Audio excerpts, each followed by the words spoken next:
Pronto. Agora Tô vai. tentando. Tá me ouvindo? Estou te ouvindo super bem. Tô tentando me equilibrar aqui no copo, a parada. Pronto, Não, tá. é tudo no improviso, cara. É tudo no improviso. Se você visse aqui como é que funciona, você... o povo fala de home office, né? Escritório em casa. É muito mais casa do que escritório, né? Mas vamos lá. Muito É, mais. bom, acho que é isso. Tem um povo que está entrando, Gerson, que está sempre aí. Gerson trabalhou comigo lá no CAP. A gente trabalhou comigo não, né, Gerson? A gente trabalhou juntos no CAPS Itaim, enfermeiro da saúde mental. A professora Edna está aí também. A Anne está aí também. Tem um povo chegando. É, é isso. Deixa eu te perguntar uma coisa antes. Já! Vamos lá. Deixa eu te falar Tem uma mais um coisa. exercício diferente, Mariana. Como é que faz para divulgar esse link? Por exemplo, dá para você me mandar pelo Zap para eu divulgar? Eu te Ou mandei. as pessoas. E Então tá. você pode ter uma setinha aqui embaixo, inclusive você pode apertar nela e encaminhar para as pessoas. Não, não posso porque meu celular está dentro de um copo. Então eu Ah, vou tá olhar certo. no. A setinha tá dentro do copo, né? Então eu vou entrar aqui no Zap para encaminhar. É aquele link que você me mandou antes? O link é o link da nossa página. E aí, entrando na nossa Ah, página, você tá. consegue acessar o que está ao vivo. De qualquer Entendi. Tá bom. forma, e aí também, só para constar, esse vídeo, as lives que a gente tem feito, todas elas ficam disponíveis na nossa página para depois. Ficam no IGTV e a gente consegue acessar depois também. É tranquilo. E a Tá gente bom. tem visto, e aí a gente conversou ontem sobre isso, né? Mas aí falando também publicamente, a gente tem visto que muito dos acessos eles acabam acontecendo posterior à live, né? O É que, verdade. o que é super interessante também, porque a gente mantém aí um material guardado para depois, né? Para acessar depois e para, enfim, pensando academicamente, é um material que você pode usar, inclusive, que a gente pode usar, inclusive, como referência, que vai para Lattes, pensando não só academicamente, mas é um material importante para fazer discussão de narrativa, debate, enfim. Se É, posicionar. Fala, diga. eu fiquei surpresa também. Outro dia eu recebo de vez em quando aqueles boletins da rede APS, que é a Rede de Atenção Primária à Saúde da Abrasco, né? Uhum. E aí um boletim específico sobre os agentes comunitários de saúde. E aí depois a Uhum. gente pode comentar que tem relação com o meu trabalho de mais de 10 anos na Fiocruz. É isso que eu ia Aí eu pensar, falei já assim, começamos, né? Já não, começamos. aí eu comecei a ler o boletim, aí eu falei, gente, tá tão parecido com que as coisas que eu falo. E eu Uhum. estranhei. Aí no final tinha referência. Que era... Palestra online, Mariana Nogueira. Quer dizer, foi uma Uhum. live que eu tinha feito para o UFMG, para o doutorado, mestrado de medicina, enfim, da UFMG, que eles assistiram e utilizaram como material de referência.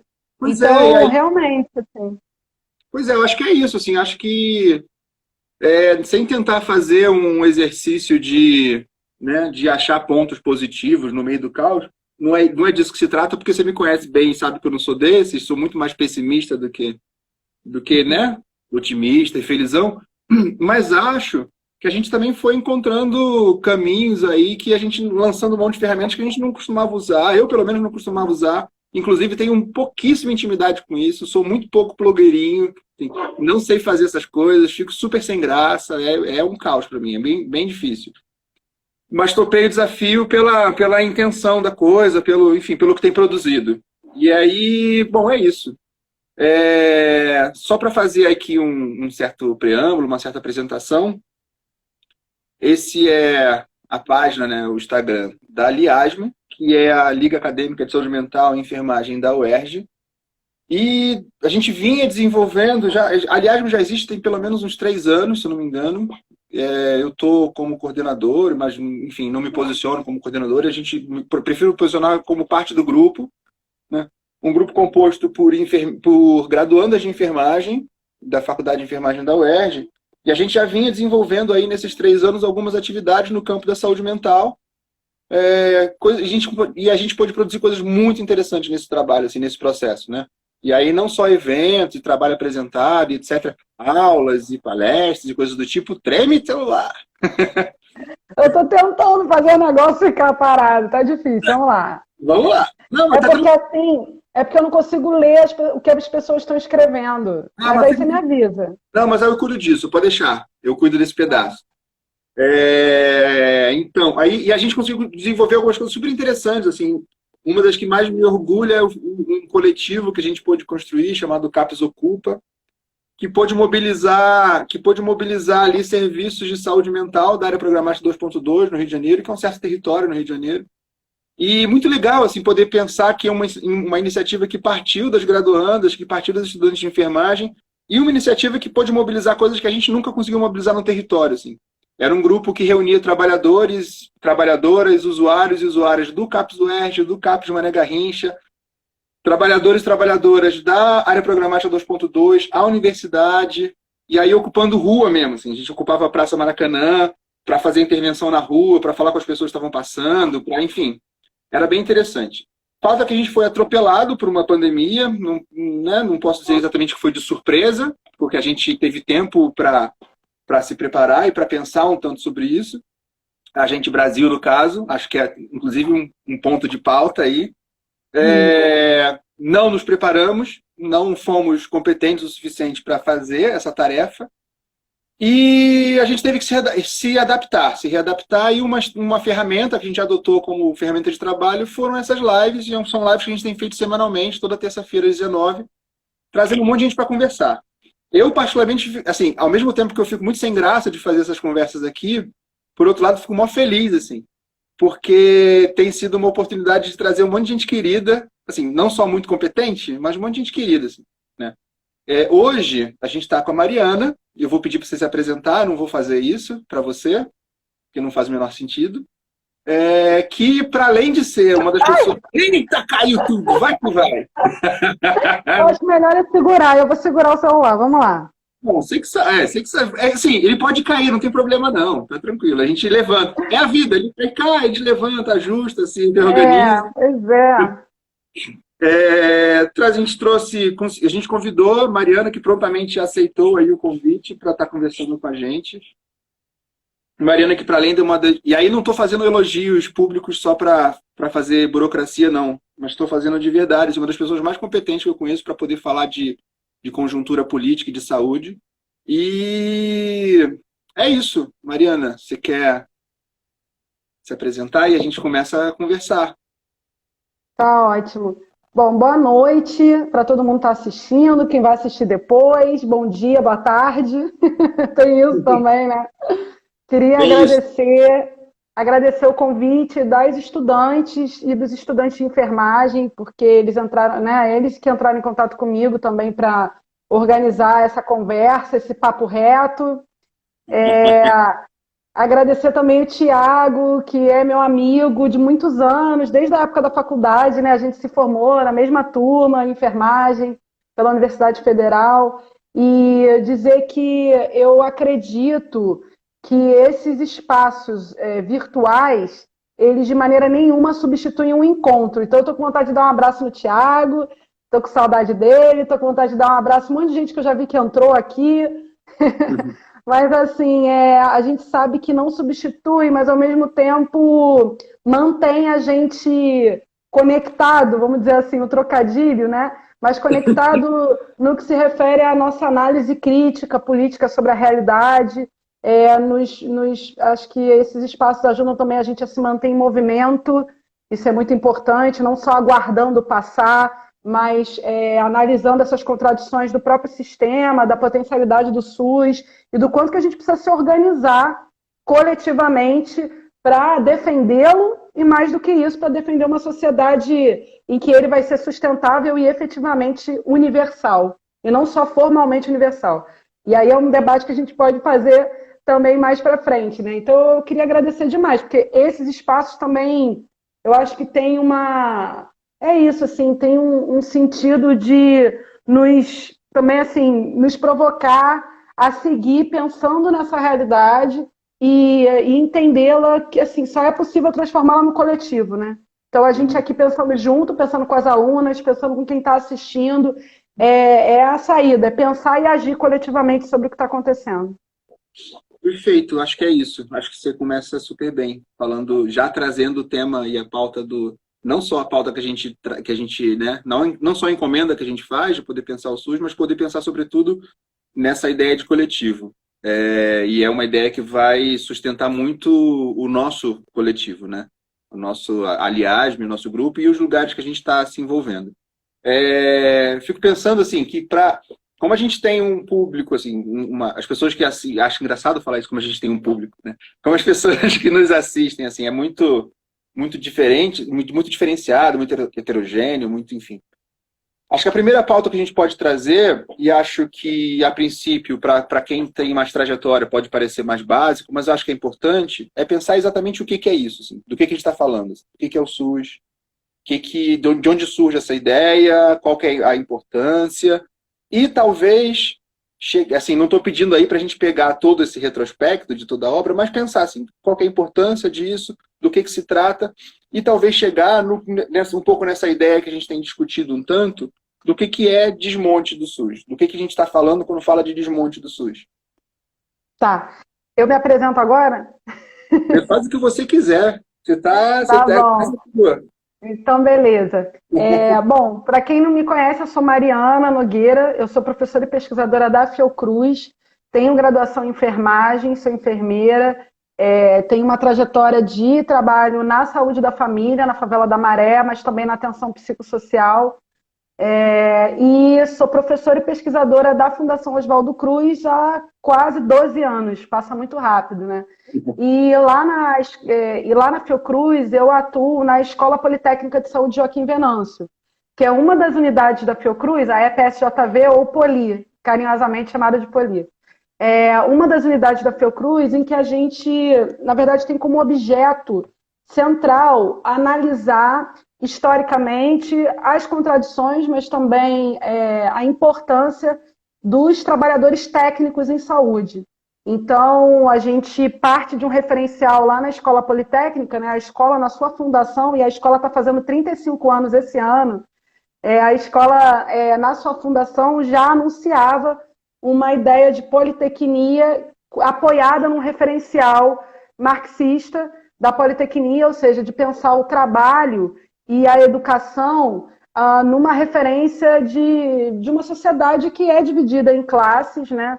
E que, portanto, a gente precisa pensar o trabalho, a educação e a organização coletiva como formas de superação, né? Fundamental superação dessa sociedade que não é igualitária, apesar de em alguns instrumentos normativos, como a própria Constituição, formalmente ser igualitária, né? Como se todo mundo tivesse os mesmos direitos, né? E a gente sabe que não tem.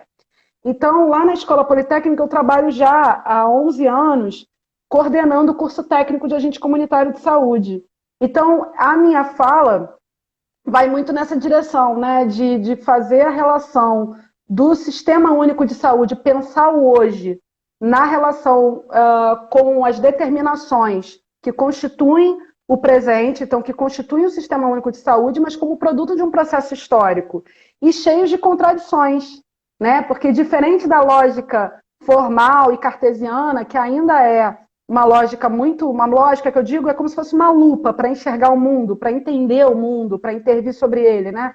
Uma lógica muito, que a gente pode dizer, positivista, né? E que não enxerga que os contrários podem coexistir no mesmo lugar. A dialética, ela fala que os contrários coexistem no lugar, né? Então, e isso é importante para a gente pensar o Sistema Único de Saúde, que é um sistema que, se a gente vai olhar, por exemplo, o que ele se propõe no âmbito legal, então na Lei 8.132 ou na 8080, que vocês com certeza já conhecem, né?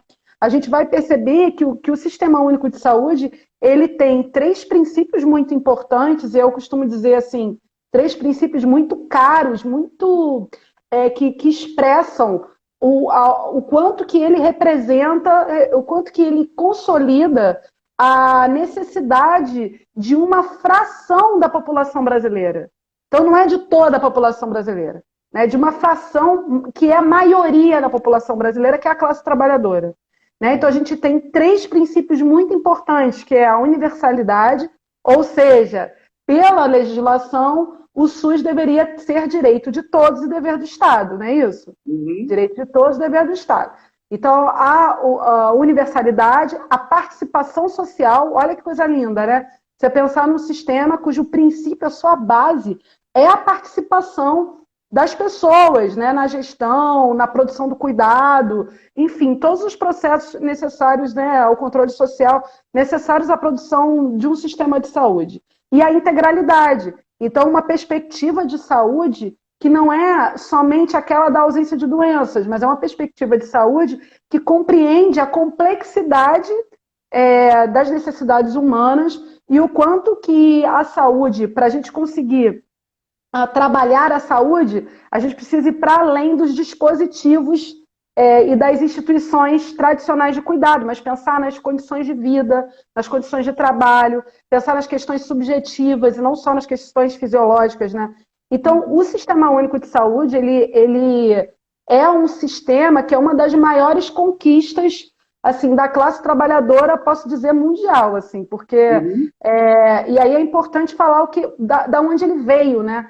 Porque, assim, o SUS, ele não é simplesmente uma legislação que foi aprovada numa Constituição porque a Câmara dos Deputados quis. Não.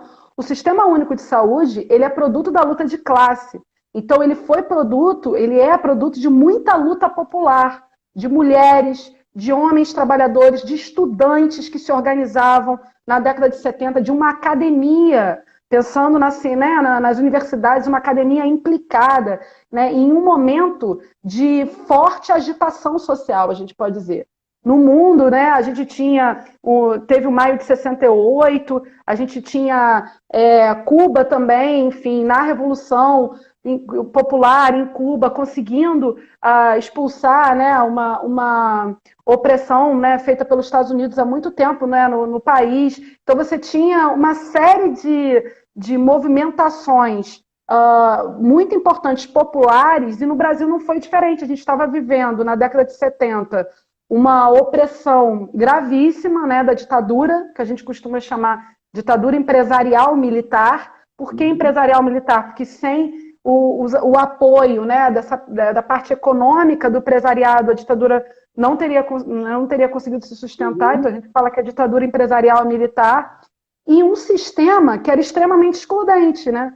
Era um sistema de saúde que não era único, que era garantido para quem tinha carteira assinada e que estava, na verdade, formalizado, né, no emprego, cujos trabalhadores já tinham algum histórico de organização. Então, por exemplo, os bancários, né? Quem não tinha carteira assinada, quem era trabalhador, mas não tinha um emprego formalizado, ou quem era desempregado, tinha muita dificuldade de conseguir acesso aos serviços de saúde. E, além disso, também tem a perspectiva do quanto que, naquele momento, na década de 70, tinha até uma frase de um dos ditadores dessa época militar, que ele dizia do milagre econômico, que o Brasil nunca tinha feito o bolo crescer tanto. O bolo cresceu, mas não foi repartido, né?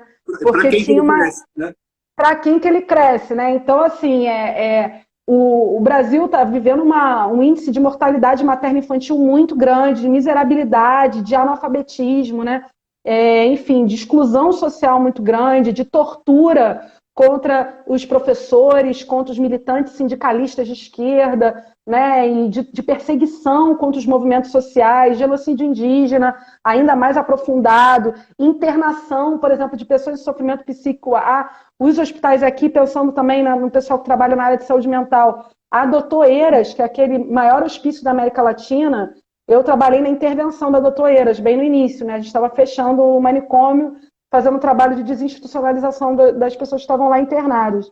E a Doutor Eiras, na década de 70 e 80, teve, assim, o dobro de estudos. O Paulo Amarante, acho que fez um estudo sobre isso, o dobro de internações na época da ditadura, né? E tinha cemitério. Então, assim, uma opressão muito oficializada, né, instituída oficialmente, e um autoritarismo, mas os trabalhadores e trabalhadoras se levantaram, e isso é importante dizer, se organizam nos sindicatos, se organizam no movimento estudantil, se organizam nos partidos, até os partidos estavam sendo perseguidos, né, durante a ditadura, porque continuaram funcionando, apesar de, por exemplo, alguns deles terem tido o Comitê Central 1/3 assassinado na época da ditadura, né?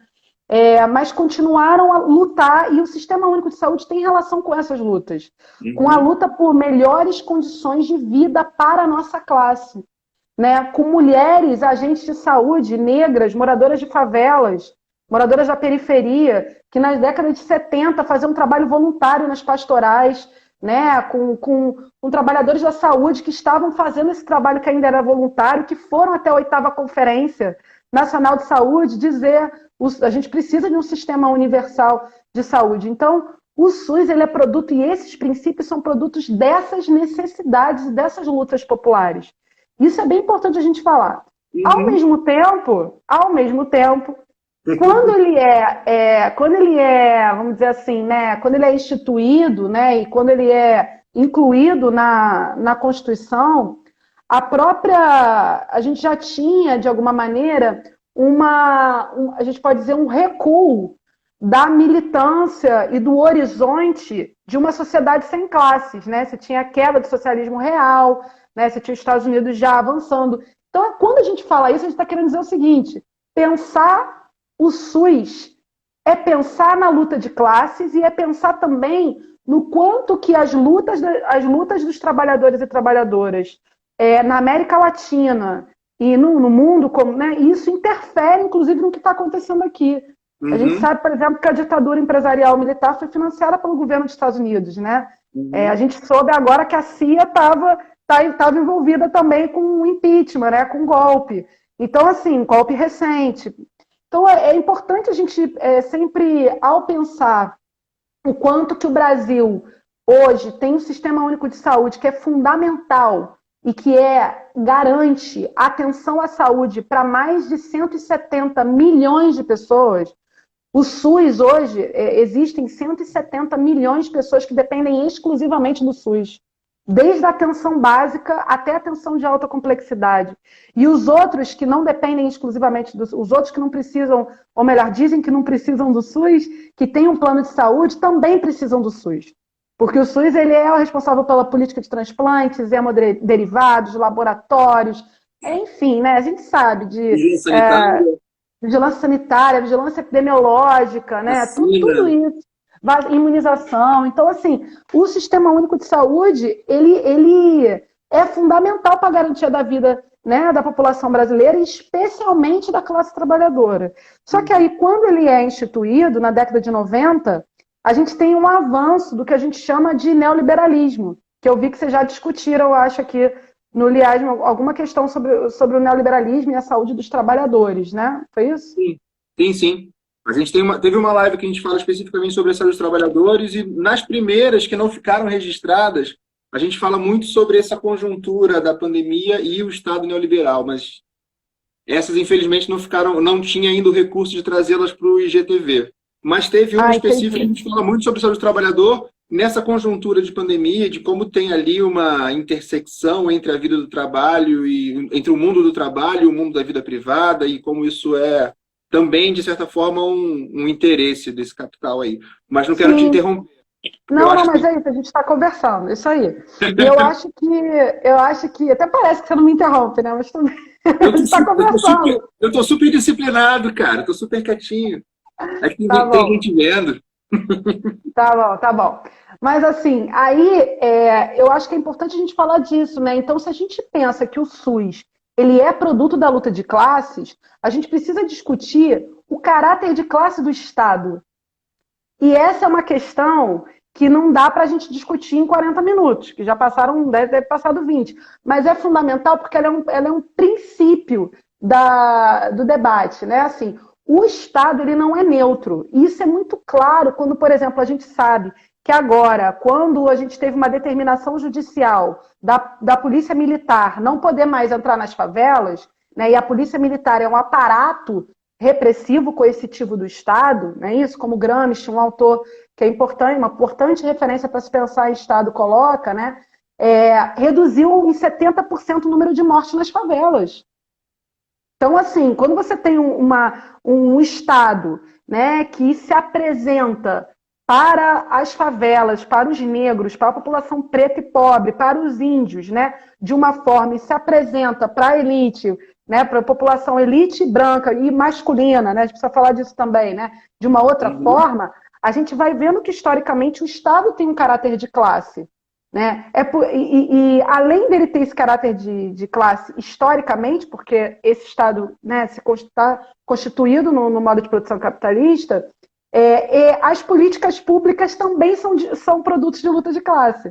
Então o Sistema Único de Saúde ele não poderia estar isento disso. E aí, quando na década de 90 a gente tem um avanço no Brasil do neoliberalismo, das privatizações, desse conteúdo de classe que não se altera, mas da forma como ele começa a operar, que se altera a partir, né, do neoliberalismo, a gente tem a inclusão de um dispositivo na Lei 8080, que é a participação complementar da iniciativa privada no SUS.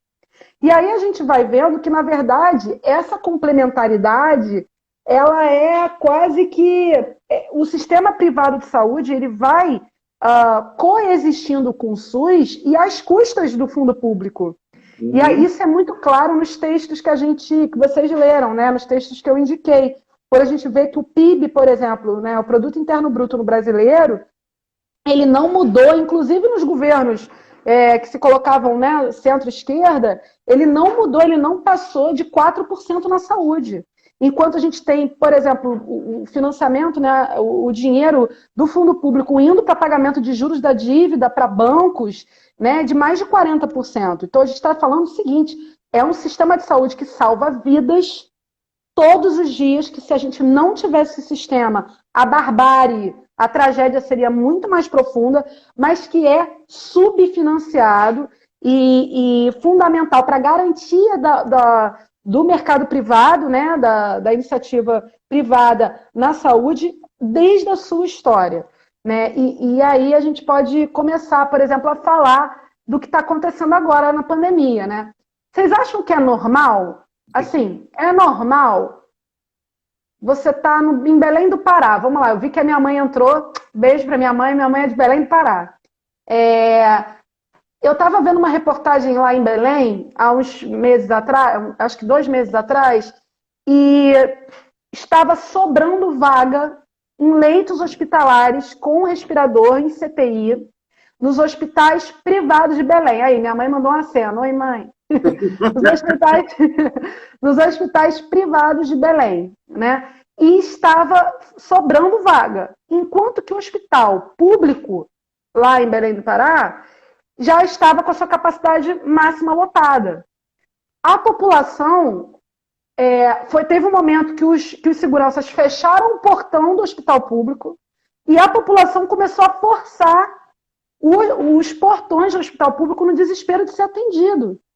Que muro invisível é esse que faz com que os hospitais particulares tenham muito mais leitos de UTI e nas regiões norte, por exemplo, e nordeste, essa distribuição é ainda mais desigual do que no sudeste, no sul e no centro-oeste. Que muro invisível é esse, né? Que faz com que a população não se enxergue como tendo direito, enfim, tendo que ter acesso à saúde pública, mas olhando só para o hospital público. Quer dizer, a saúde, o acesso à saúde, ele, nesse modo de produção, ele é tão mercantilizado, ou seja, a gente naturaliza tanto que só deve ter acesso a ele aqueles que podem pagar, né? Que eu posso dizer que existem algumas estratégias de dominação que são subjetivas, a ponto da população, por exemplo. Por que não ocupou o hospital privado? Né? Isso é uma questão, assim, porque tem segurança também lá, assim como tem no hospital público. Tinha segurança na porta, mas tentou ocupar. Então tem uma questão também da dominação subjetiva, do que passa na televisão, né, de que o SUS não funciona, mas que o SUS é para a população pobre. Né? Então, ao mesmo tempo, tem isso, e tem os limites efetivamente reais, né? Porque o SUS, o financiamento do SUS é muito aquém do necessário em sistemas universais de saúde no mundo inteiro. Então, a gente tem, por exemplo, sistemas universais de saúde em que o investimento é em torno de 8%, mais ou menos, do PIB, a gente segue com 3,9%, historicamente. Né? Então, ao mesmo tempo, é isso. Assim, acho que a gente tem que olhar o quanto que o sucateamento do Sistema Único de Saúde é funcional para a abertura de planos de saúde, é funcional para a medicalização. Essa é uma questão importante também que a gente precisa falar, né? É funcional para o complexo médico, industrial, farmacêutico da saúde, né? Que inclui os planos de saúde, mas não para só nos planos de saúde.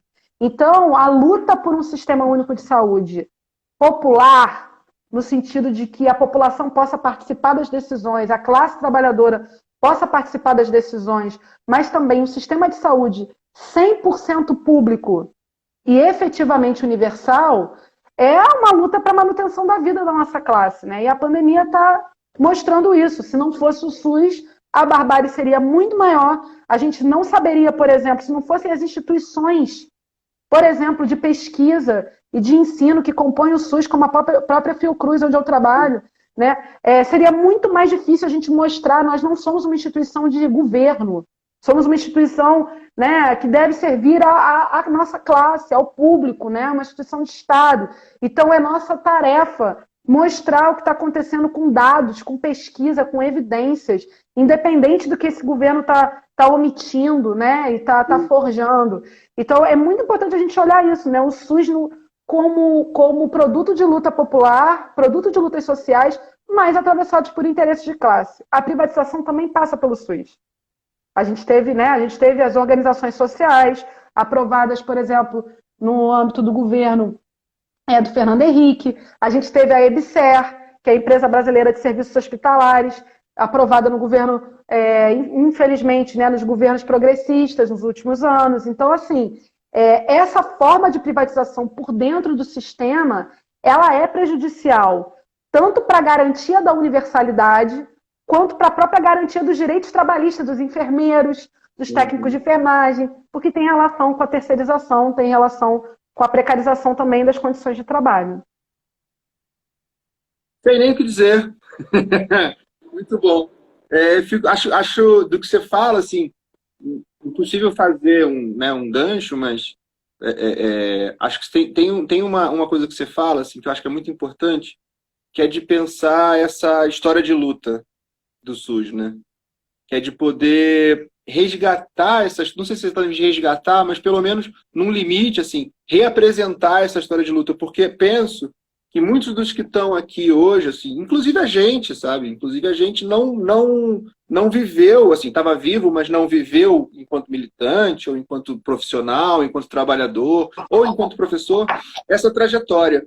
E aí me passa, às vezes conversando com as pessoas, me passa um pouco a impressão de que tem algo naturalizado, de que é isso mesmo, de que é assim e que vamos para frente, como se não fosse também produto de muito movimento, de muita organização, de muita luta. Agora, também acho que é muito legal, e aí é esse o gancho que eu quero poder pegar, assim, isso a gente conversou um tanto no debate que a gente fez dos textos que foram enviados. Aí explicando para quem não é exatamente de dentro da Liga, a Liga, como um grupo de graduandos, a gente se organiza. Quando vai convidar uma pessoa para estar falando com a gente pede uma indicação de textos para a gente fazer também uma discussão interna desses textos, para a gente aprender com o que as pessoas estão ofertando para a gente e montar uma certa pauta para trazer para cá. Como falei para a Marina, a pauta foi feita para ser desconstruída mesmo e para ser desrespeitada. Então a gente vai falar de qualquer outra coisa. Tem uma pauta colocada, mas eu também não estou muito atento a ela, não. Acho que a gente vai pegando o gancho do que vai aparecendo. Enfim, na discussão que a gente faz, é muito curioso perceber como a gente, enquanto grupo, tinha dificuldade de entender que essa ideia, quando você coloca ali, né, a ditadura empresarial militar, de como a ideia do empresarial já nasce muito colada também com a ideia do SUS por dentro do SUS. Né?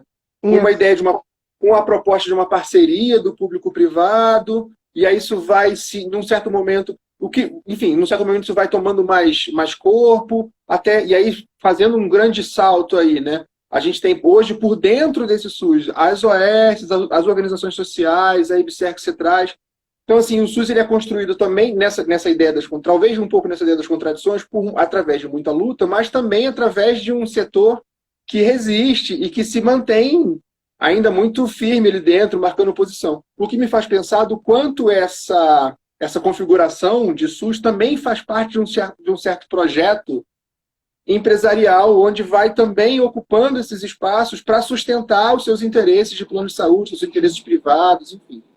Muito do que você falou, estou só tentando resgatar um tanto para a gente dar continuidade. Assim.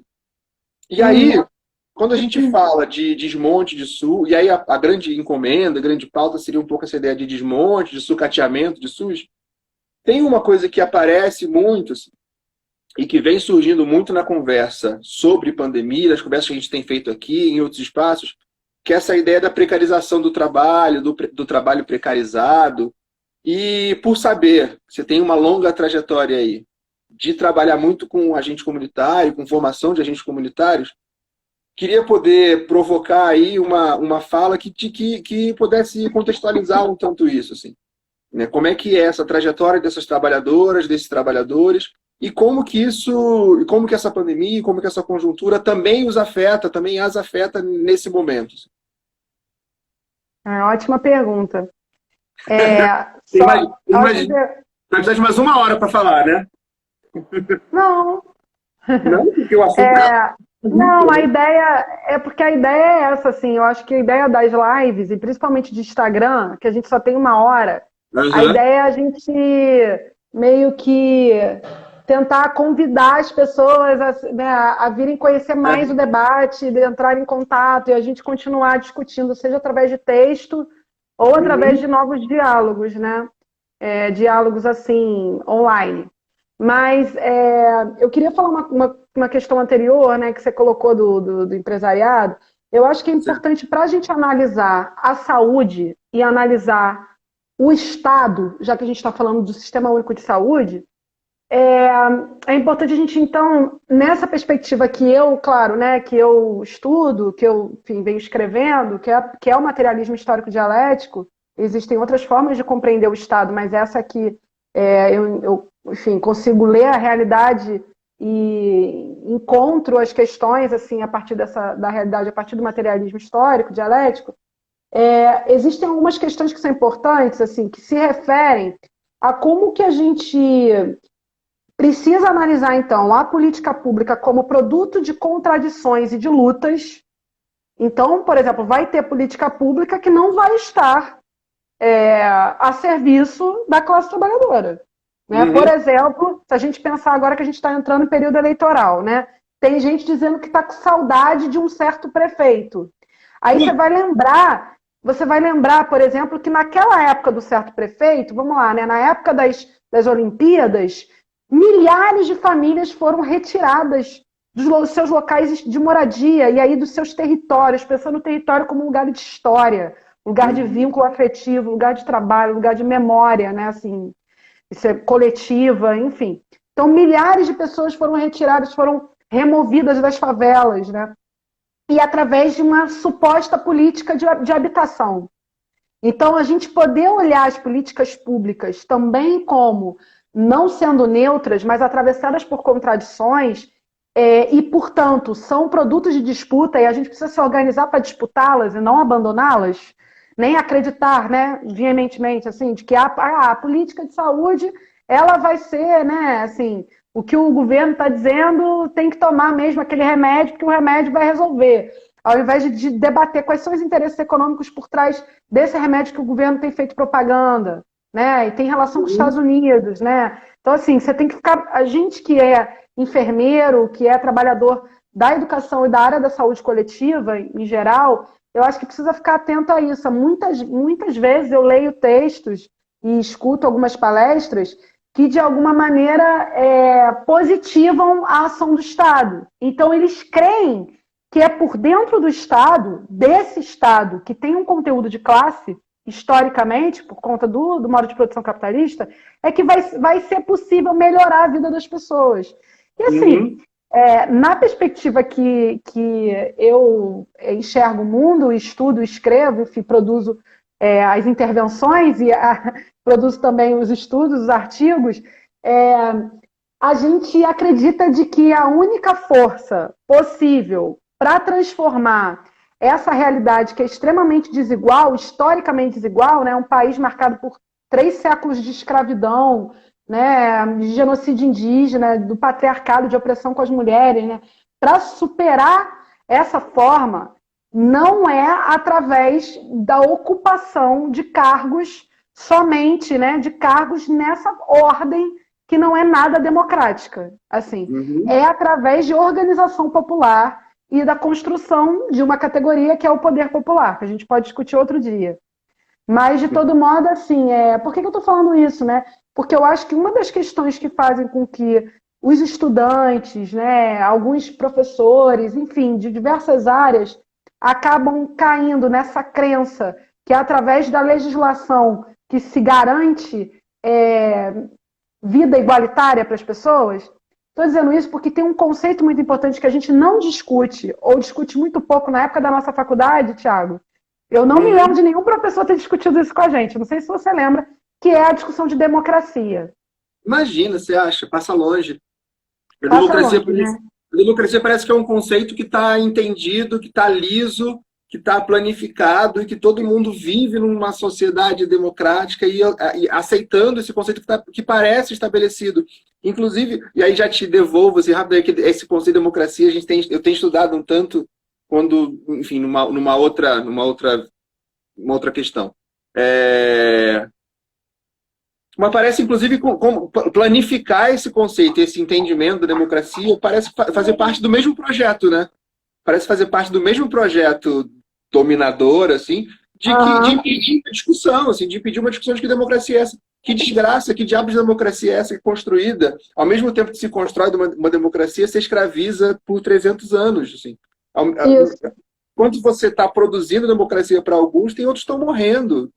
Né? A gente hoje no Rio e, enfim, no Brasil como um todo, tem um monte de pequenos territórios de estado de exceção que não tem democracia, cara. Essa discussão não chega, assim. Não é isso, não é essa democracia que eles vivem, é outro lugar que eles estão vivendo, assim, né? Enfim, te Pois é. devolvendo a palavra aí. Não, mas esse debate é muito importante, porque, assim, não sei se eu esqueci de falar também que eu represento a Fiocruz no Conselho Nacional de Saúde, na Câmara Técnica de Atenção Básica à Saúde, né? Uhum, E eu pude organizar, junto com os companheiros da Câmara e com vários movimentos, a gente organizou uma atividade autogestionada na 16ª Conferência Nacional de Saúde, uhum. que, enfim, aconteceu em agosto. E aí, do ano passado, gente, parece que foi muito tempo, mas enfim, ano Parece. passado, agora nem sei mais, mas enfim, aconteceu em agosto. E Aham. a 16ª conferência, ela tinha um tema muito importante, ela tentou resgatar, ela falou 8+8, porque era a É. 16ª, mas não só por causa do número, mas referindo à histórica e importante 8ª Conferência Nacional de Saúde, né? E aí, o lema era saúde é democracia. Esse era o lema da 16ª Conferência Nacional de Saúde. E aí, fico pensando assim, qual democracia e qual saúde? Né?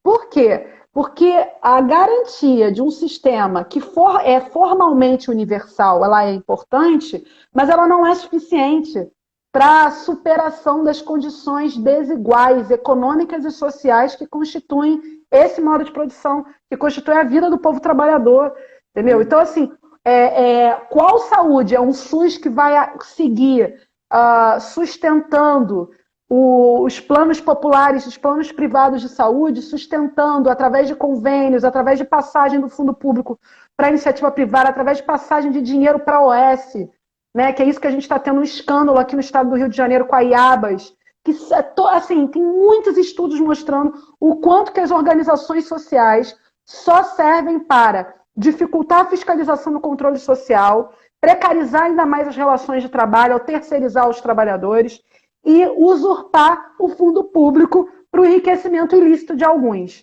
né, e de alguns empresários da saúde. Então, tem vários estudos, inclusive da UERJ, né, tem Uhum. um texto do próprio grupo de professoras do Serviço Social, da UERJ, da UFRJ, que vem discutindo as organizações sociais, né? E aí a gente vai vendo agora, né, o enriquecimento ilícito com dinheiro de respiradores. Um absurdo, entendeu? Isso é muito grave, mas infelizmente é muito comum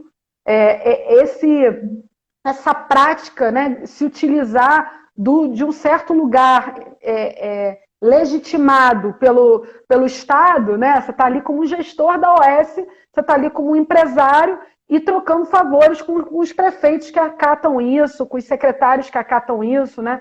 Então, por que eu estou falando isso, né? Porque a ideia de democracia, democracia é saúde, sem debater que qual democracia e qual saúde, ela pode, de alguma maneira, foi o que você falou, naturalizar o que a gente vive hoje, né? E que pouquíssimas pessoas têm. Por exemplo, eu estava dando uma estudada na questão do saneamento. Discutir saneamento é fundamental para pensar saúde. Uhum. Né? Você tem, a semana retrasada, várias favelas ficaram sem água para lavar a mão, sem água para tomar banho. Então, como é que eu vou falar que fique em casa e lava a mão? Como é que eu vou falar fique em casa e lava a mão se o auxílio emergencial não chegou para as pessoas? Se as pessoas estão sendo obrigadas a irem trabalhar, né? Então, assim, pensar a democracia para além da questão, né, da participação, e essa é uma questão muito importante. Então, democracia é a liberdade de participação. Essa é uma questão fundamental, liberdade de participação. Mas é também a igualdade de condições sociais e econômicas. Porque sem isso, você dificilmente consegue igualdade de participação. Dificilmente. E aí o que acontece quando a gente institui essa compreensão da democracia por dentro de um modo de organização social que tem o seu fundamento na propriedade privada. Então você já exclui quem não tem a propriedade, né? Você já expropria da propriedade privada, nas classes, né? E na expropriação, enfim, da riqueza de poucos, né, em cima de muitos, é uma democracia que ela não vai garantir a participação, né, de todos. Então, eu acho que o SUS, quando a gente defende, que a gente entende que é fundamental saúde em ser democracia, é fundamental a gente fazer a relação de um SUS que seja 100% público, estatal, sobre o controle da classe trabalhadora, né, com participação popular e com igualdade de condições econômicas e sociais. Assim, é inadmissível que tenha criança que não tenha o que comer, entendeu? É inadmissível que a gente tenha agora um aumento do número de idosos morrendo em casa, sendo encontrados dias depois. É inadmissível que 10 pessoas tenham morrido no CAPS nos últimos 4 meses. Em um CAPS ou no outro. É inadmissível que os psicólogos da RAPS e entre outros profissionais de saúde da rede de atenção psicossocial estejam sem receber. Né? Agora, por que isso acontece? É isso, por que isso acontece? Né? Por que não tem dinheiro para pagar, ou melhor, não é repassado o salário dos psicólogos, mas se permanece repassando dinheiro para a iniciativa privada, se permanece pagando a Rede DOR para ela administrar o hospital de campanha no Rio de Janeiro? Porque se permanece pagando 10% do total dos contratos para as organizações sociais. A gente precisa falar disso. Hoje, tem técnico de enfermagem e enfermeiro sem receber, que estava trabalhando no hospital de campanha. Né? Então, a gente poder falar de que a luta por uma sociedade efetivamente igualitária, ela vai passar pela luta por um sistema 100% né, público, estatal e popular, é dizer também da necessidade de organização da nossa classe. Porque não é com um artigo que a gente vai conseguir transformar isso, não é com um grupo de estudo, com um grupo de estudo a gente sensibiliza para a necessidade de organização. A gente, né? a gente reconhece, né? A gente reconhece, a gente começa a estranhar o que está acontecendo, a parar de naturalizar. Né? E tem essa ideia do que é formal e do que é real, que a dialética coloca para a gente, é muito interessante, né? Você fala assim, pô, a universalidade ela é formalizada, mas ela não é real. É formalizada no âmbito, né, da Constituição. E, portanto, assim, falar das agentes comunitárias de saúde, foi a pergunta que você me fez, né? Eu estava esperando você fechar um certo raciocínio, mas eu não queria abrir mão de poder te trazer para essa discussão, porque eu sei que você tem contribuições ricas sobre o assunto, assim, sobre a questão, sobre como está o trabalhador, a trabalhadora, como estão e, sobretudo, os trabalhadores que estão em contratos mais precários, que estão mais, enfim, força. Tá. Então, falar das agentes comunitárias de saúde, e aí principalmente porque é isso que eu estava comentando antes, né? Eu coordeno o curso técnico de agente comunitária de saúde lá da Fiocruz há 11 anos, e é, minha tese de doutorado também trata do processo histórico de organização nacional das agentes comunitárias de saúde, né? Então, falar delas agora é também falar do quanto que existe uma divisão social e técnica do trabalho em saúde. E que a divisão técnica do trabalho, ela não é um problema. A divisão técnica do trabalho é necessária. A gente não tem que saber fazer tudo, né? Você precisa fazer um trabalho em equipe, integrado. Agora, a divisão social e técnica nesse modo de produção, né, que é marcado por opressões de classe, opressões de gênero, opressões contra as mulheres e negras, né, é falar de marcas que intensificam a precariedade. E aí, por que não aparece, então, nas grandes mídias, nos debates dos acadêmicos em geral, por que não aparece o que está acontecendo com as agentes comunitárias de saúde nesse momento de pandemia? Porque elas são mulheres pobres, pretas, a maioria delas, que não tem um histórico de profissionalização e de formação profissional, como a grande maioria dos trabalhadores tem, né? Então, assim, a gente, porque é uma profissão que existe exclusivamente no âmbito de uma política pública, então exclusivamente no SUS, não existe agente comunitário em outros, né, outro campo. E porque é isso, é uma profissão marcada, então, pela precariedade da formação profissional, então não é assegurado formação profissionalizante como política nacional, como a gente na Escola Politécnica vem defendendo há muitos anos, porque existe o curso técnico de agente comunitário de saúde desde 2004, mas ele não é implantado nacionalmente, não foi por nenhum governo desde 2004, isso é importante a gente falar, né? E essa questão da formação profissional é muito importante para as trabalhadoras, inclusive, se sentirem com autonomia e com segurança, por exemplo, para lidar com uma pandemia. Né? Se você não tem formação profissional na área da saúde, você está trabalhando nesse momento na pandemia, não é só a sensação, as condições de segurança são muito menores, porque o conhecimento te dá algo,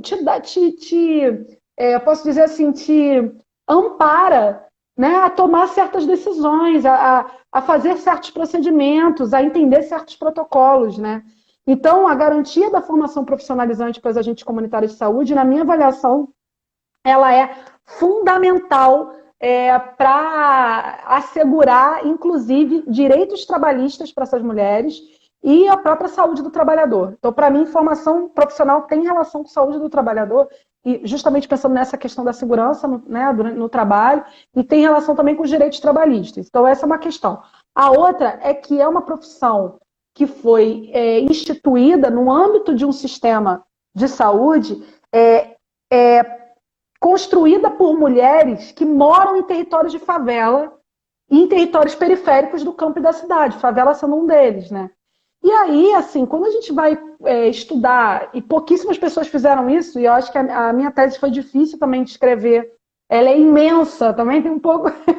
foi difícil, mas ao mesmo tempo, assim, eu precisei colocar a fala delas, entendeu? Porque quando você vai estudar a história da reforma sanitária, por exemplo, prevalece a fala dos médicos, né? Prevalece a fala da academia, prevalece, de alguma maneira, ainda essa divisão também social, né? Assim, de quem fala, né? E fico pensando no Samba da Mangueira, para quem não sabe, eu adoro samba. Não parece, né? Não parece, mas eu adoro samba. E o Samba da Mangueira fala do ano passado, né? É a história que a história não conta, o avesso do mesmo lugar, não é isso? Então, quando a gente pensa que também a história também é disputa, né? Como se conta, quem conta, qual versão que prevalece, né? Qual que é omitida, né? E aí, quando a gente vai olhar o SUS e essa história da reforma sanitária, o lugar dos movimentos populares e dessas mulheres pretas no Nordeste, né, que trabalhavam como voluntárias agentes de saúde, ele é, de certa forma, apagado. E não é diferente hoje. Mesmo que a profissão tenha sido reconhecida, elas ainda têm uma reconhecida assim, formalmente, na lei, que elas lutaram muito para conseguir, elas não têm um espaço, por exemplo, organizativo como um conselho. Elas não têm um conselho regional, elas têm uma confederação nacional, que não é a mesma coisa que um conselho. É outra coisa, uma organização de participação mais política delas, entendeu? É quase que uma participação sindical, ela não é de regulação da profissão. E aí, assim, a história dessas mulheres, grande maioria negras, pretas, moradoras de favelas, que disputam, inclusive, a 8ª conferência, que disputam a institucionalização do seu trabalho. É uma história marcada pela precariedade no que se refere à formação, precariedade no que se refere às suas condições de vida e às condições de trabalho. E aí, eu estou coordenando uma pesquisa na Fiocruz, estou coordenando 3 pesquisas, agora 2 voltadas para esse momento de Covid, né? E foram aprovadas em editais emergenciais produzidos pela Fiocruz nesse momento. Uma dessas pesquisas, que a gente vai lançar, se tudo der certo, até semana que vem, um primeiro boletim com os resultados da pesquisa, nós estamos estudando as condições de saúde e de trabalho das agentes comunitárias de saúde nesse momento de Covid. Principalmente, a gente está estudando, na verdade, 6 cidades. São as 3 capitais do país em que foi confirmada a transmissão comunitária primeiro e que tem alto índice de mortalidade e também de acometimento, né, das pessoas por Covid, que é Rio de Janeiro, São Paulo e Fortaleza. E estamos estudando também as regiões metropolitanas, uma cidade de cada uma dessas regiões metropolitanas dessas capitais, que é São Gonçalo, no Rio, Guarulhos, em São Paulo, e Maracanaú, no Ceará. E aí os dados são muito impressionantes, assim. A gente aplicou a pesquisa, quando a gente fez também uma articulação com as entidades organizativas dos ACS, então isso é muito importante, é pensar a pesquisa e a academia também sendo produzida junto aos trabalhadores e não só utilizando as informações desses trabalhadores, né? Então, essas pesquisas que eu estou coordenando, a gente discute o instrumento da pesquisa, solicita que eles entrem, inclusive, com termo de anuência, né? Então, a gente faz em parceria com os sindicatos e também, né? E com as entidades associativas dos trabalhadores. E a gente, quando lançou a pesquisa, a gente estava esperando, no máximo, 600 participações. E a gente teve 1.978 que responderam o formulário. Além de ter 1.978 que responderam, a gente teve 3.000 inscritos. Então, assim, muitas mulheres e homens trabalhadores. Quase 100% mulheres, mais de 90%, se não me engano, entre 80% a 90% mulheres negras, né? E em condições que eu não posso adiantar muito, que eu vou esperar o boletim, a gente está aqui na fase de finalização, mas em condições muito graves, assim, de sofrimento psíquico, assim, muito grande, porque perdem pessoas da família, porque estão perdendo usuários com quem para elas não é só um paciente, é alguém com quem elas constroem um vínculo, né? Sem dúvida. Porque não tem condições de isolamento social, muitas delas, porque moram em casas pequenas, com muita gente na família, com discriminação em relação à entrega para elas de EPI. Então, por exemplo, da entrega de EPI para os demais profissionais de saúde ser assegurada e para elas não ser, né? Então, a ACS, por exemplo, receber uma quantidade menor de máscaras do que, por exemplo, uma enfermeira ou um médico, né? Então, a nossa pesquisa vai mostrar isso em dados, né?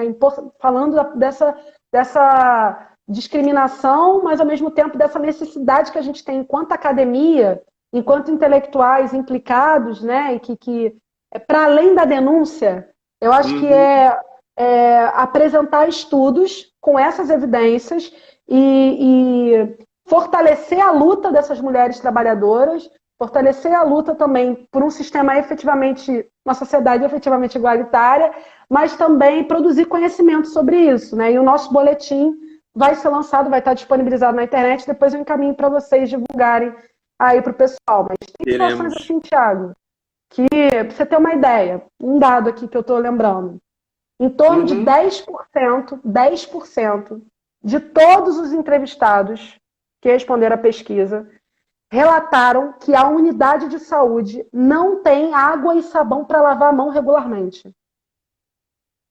Isso mesmo que eu falei. E a gente está estudando capitais e região metropolitana.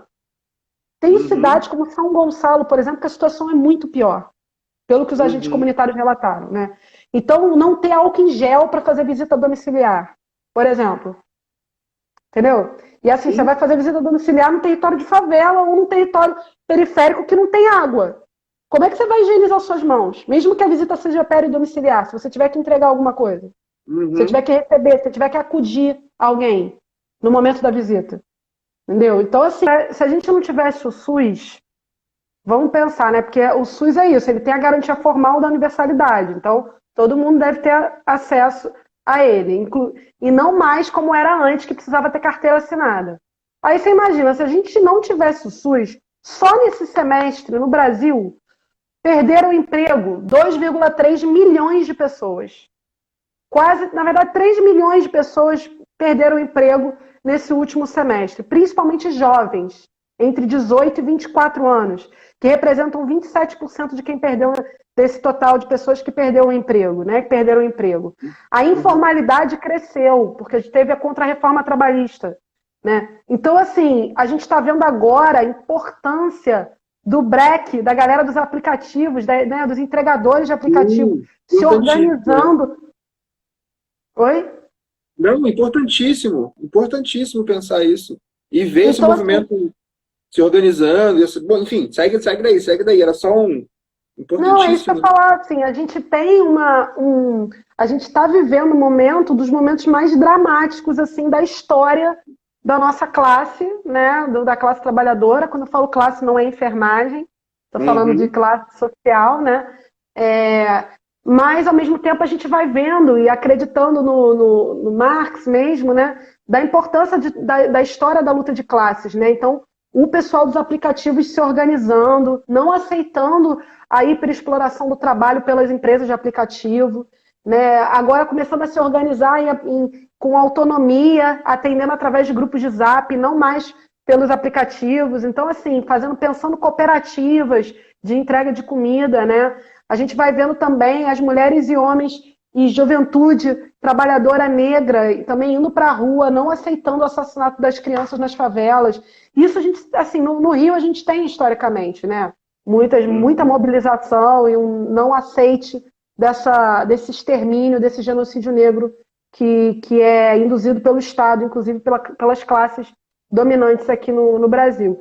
Então, assim, olhar a saúde como luta, para mim, é uma questão fundamental. E historicizar essa luta, historicizar o presente, é fundamental para a gente lutar por um futuro diferente, assim, porque aí a gente não vai ficar caindo na crença da institucionalidade somente e deixando de construir organicamente, assim, e politicamente, né, um outro futuro mesmo, assim. Então, acho que quando o Gramsci fala, né, da necessidade de autocrítica das organizações políticas.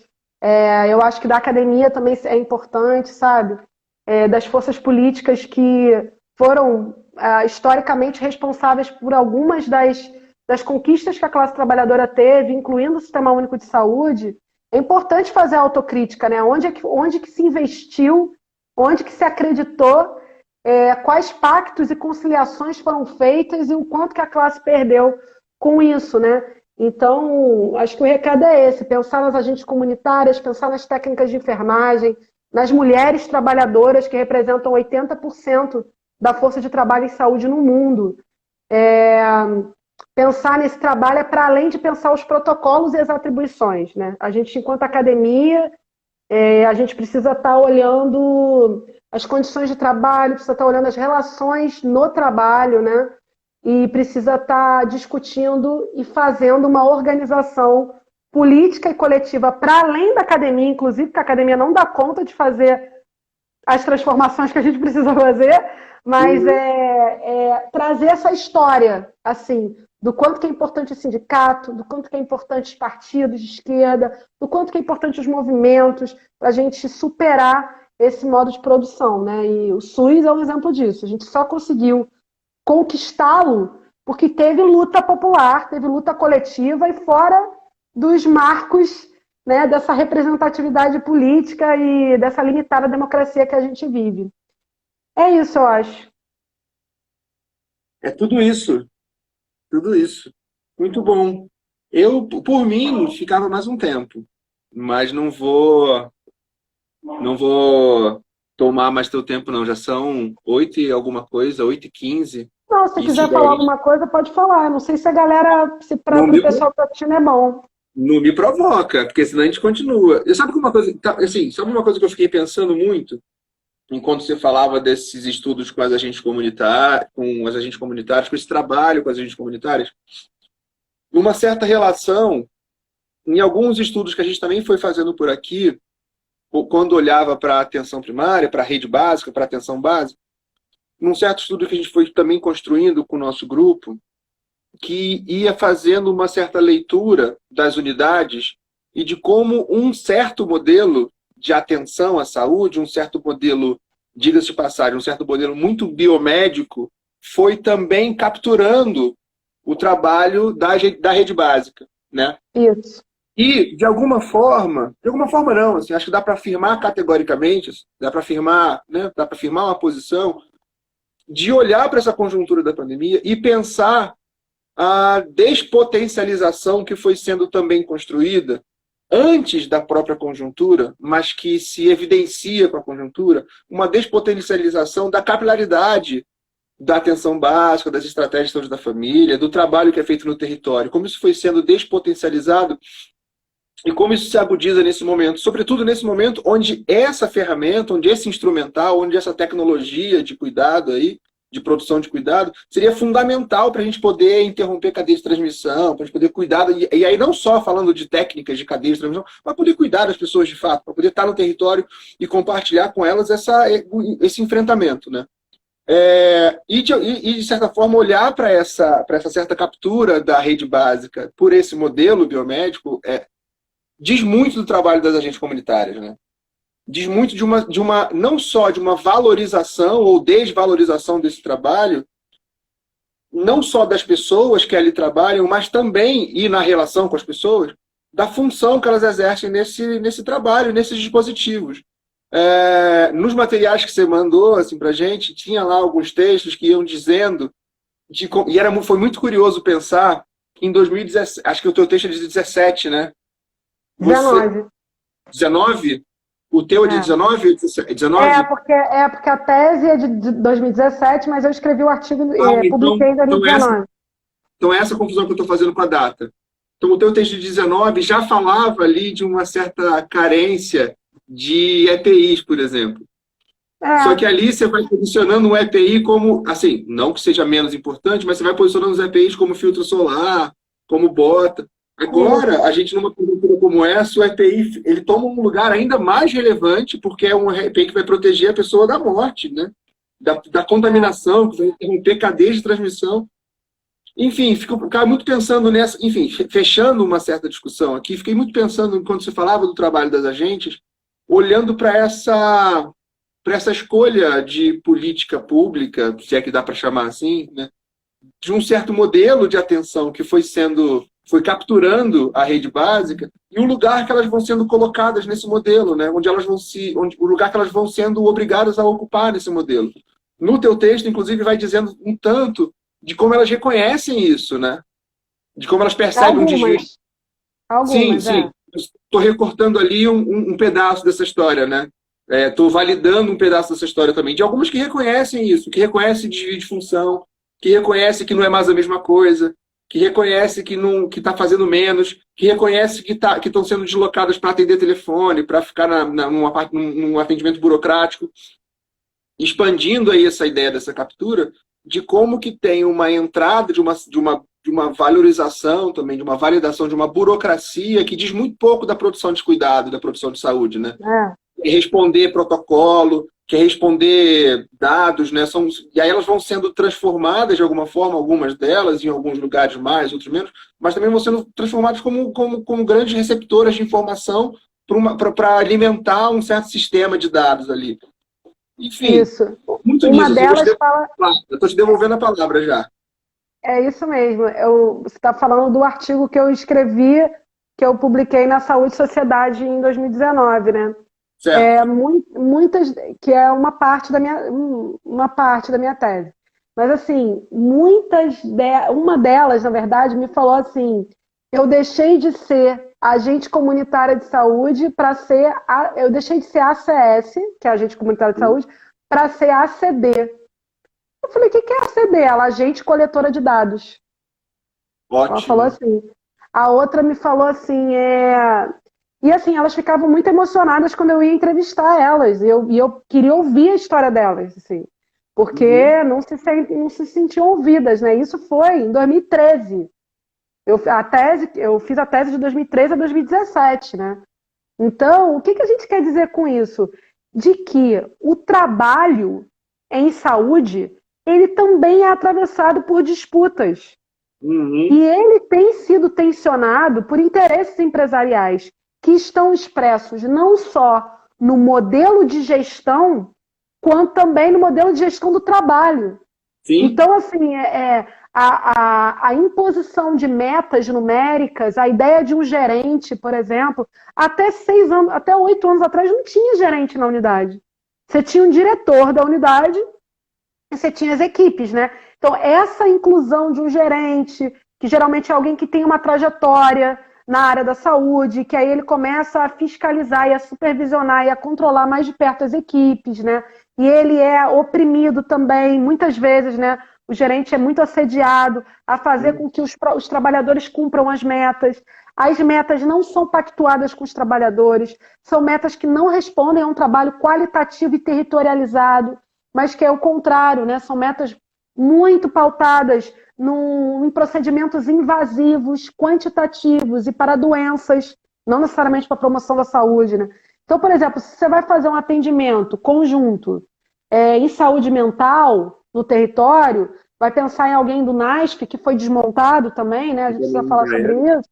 Sim. Mas um psicólogo junto com o ACS, junto com o enfermeiro, vão fazer pensar um projeto terapêutico, sei lá, junto com a família, né? Isso aí deveria contar para o trabalho, né? Como um trabalho Sim. importantíssimo e riquíssimo, e não conta, não é computado como uma meta, né? Então o trabalhador ele fica muito mais tensionado a ter que realizar aquelas metas que são convertidas em financiamento para a OS e para a prefeitura, do que para o trabalho que ele precisa fazer, que ele precisa fazer de cuidado e que muitas vezes ele sofre porque ele percebe o que precisava fazer. Isso não está Uhum. acontecendo só com as ACS, isso está acontecendo com as enfermeiras.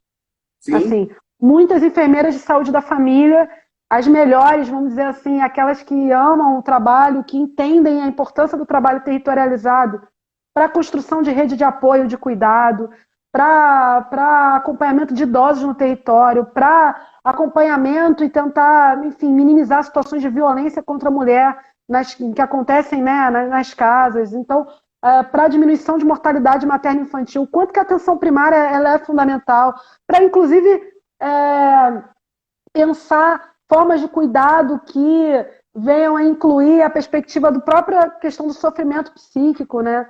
Enfim, Uhum. então, e questões também, a atenção primária a gente consegue fazer essa relação entre as condições de vida dos pacientes que a gente está atendendo, dos usuários que a gente está atendendo, com as condições fisiológicas, né? Você não olha só o corpo, você precisa olhar onde ele mora, com quem ele se relaciona, como ele está trabalhando, se ele tem renda, se ele não tem. Então, assim, um trabalho extremamente complexo, né? É, mas que hoje, não só hoje, né? Na minha avaliação e na tese eu discuto um pouco isso. Eu acredito que desde 2006 é um trabalho que vem sendo cada vez mais reduzido e tensionado a ser um trabalho mais biomédico, individualizante. Eu não estou falando de singular, estou falando Uhum. individualizante, no sentido de perder de vista o trabalho do coletivo e o usuário e a pessoa como um integrante morando, né, em determinado território, e mais dentro das unidades e menos no território, né? E isso está acontecendo por vários motivos, assim. Mas, em resumo, lá no artigo eu falo um pouco sobre isso, na tese também. Mas, em resumo, o Ricardo Antunes já falava, que é um sociólogo do trabalho, e acho que isso é um recado importante, assim. A gente ler autores da saúde, mas ler também de outros campos, que ajudam a compreender a realidade social.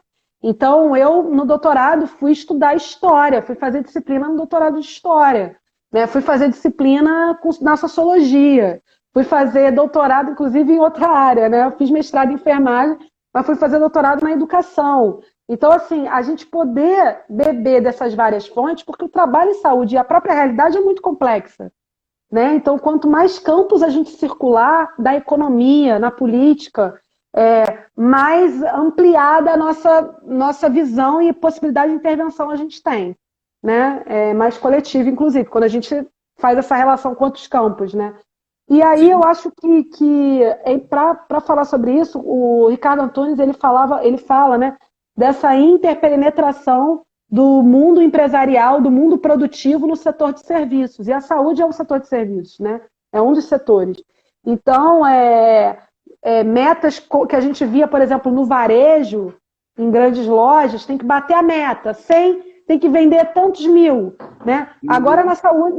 na saúde, na minha avaliação, desde 2006, isso vem acontecendo com mais frequência. Tem que ter tantos CPFs cadastrados, tem que fazer tantas visitas domiciliares. Não se pergunta quantas mulheres você acolheu em situação de violência, quantos projetos, né? Quais redes a gente precisa construir para poder acolher essas mulheres, inclusive no momento da pandemia, que isso é gravíssimo. Uhum. Entendeu? Assim, as mulheres estão sofrendo ainda mais violência, muito mais violência, e com dificuldade de dizerem sobre essa violência, porque as unidades ainda estão voltadas para a questão da Covid, né? E o desmonte que aconteceu, especialmente no Rio de Janeiro, fomentado pelo governo federal a partir da revisão da Política de Atenção Básica de 2017, contribui para essa aceleração, para essa intensificação do sofrimento, tanto dos trabalhadores que percebem, assim, que começam a questionar o sentido do seu trabalho na saúde, né? Ah, eu sou uma Uhum. enfermeira, eu sou um Uhum. ACD, né? Isso que eu estava falando antes, né? Quanto para a Sim, intensificação do sofrimento do povo mesmo, do povo que depende do cuidado, que depende, né, do Estado, de alguma maneira, né? Que sustenta esse Estado com suor e sim. sangue do seu trabalho, mas não usufrui né, dessa riqueza do que produz. Então, eu acho que a gente analisar a política de saúde como esses interesses empresariais, como eles atravessam a gestão, mas também o próprio disputam o modelo de atenção, porque se você tem uma atenção menos territorializada, ela é mais medicalizante. Ela faz Uhum. girar também o capital através da indústria farmacêutica. Né? A gente tem um Banco Mundial intervindo direto na atenção primária, principalmente a partir de 2007 no Brasil. E o Banco Mundial com interesses privados, né, tensionando a política de saúde para uma política ainda mais restrita. Então, assim, o próprio modelo de atenção e de cuidado ele é disputado por classes, né? E se a gente, para a gente poder disputar o que a gente quer, é importante a gente reconhecer quais são essas classes, quais são esses interesses, né? Perfeito. Muito bom.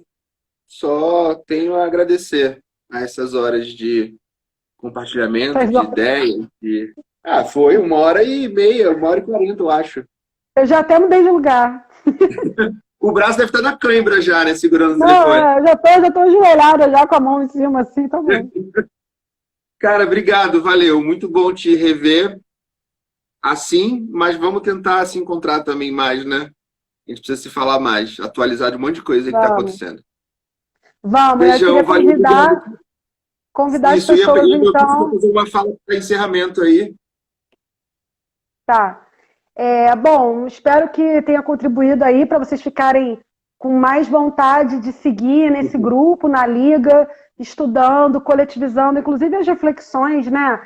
Compartilhando, mas que vocês também percebam a importância da organização coletiva para deixar o recado de que o SUS é produto de luta social.